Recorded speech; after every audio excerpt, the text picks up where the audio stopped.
Try natin tong flashlight. Patayin mo yung ilaw. Ang lakas po. Ayan, no? Pwede siyang gawing ilaw sa motor. Uy, yung lakas, oh.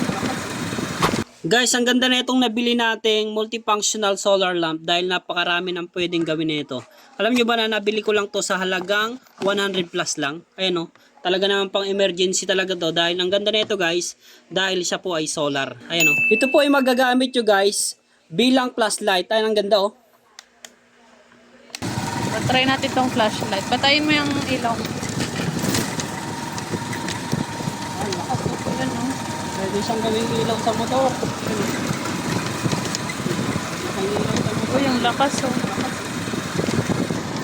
Kung walang ilaw yung motor nyo, pwede rin. Pang emergency.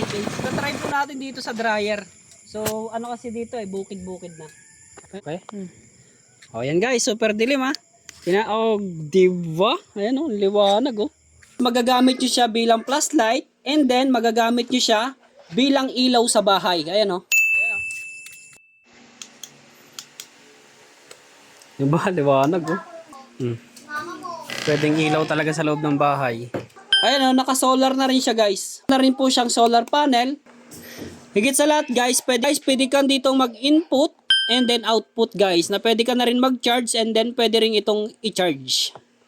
Kasama na rin siyang cord na Type-C. O, try natin. Ayan o. Ayan, working po siya. Kaya naman din na mag-charge. Ayan, kabutas. On. Ayan, working siya guys. Ayan, nagcha-charge na po siya. Ang galing, no? Pwede ka makapag-charge. Ayan, no?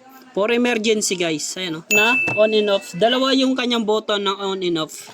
Isa, and then, dalawa. And then, ito, one.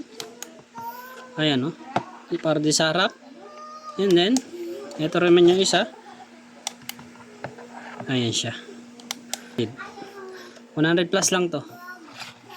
Check out na.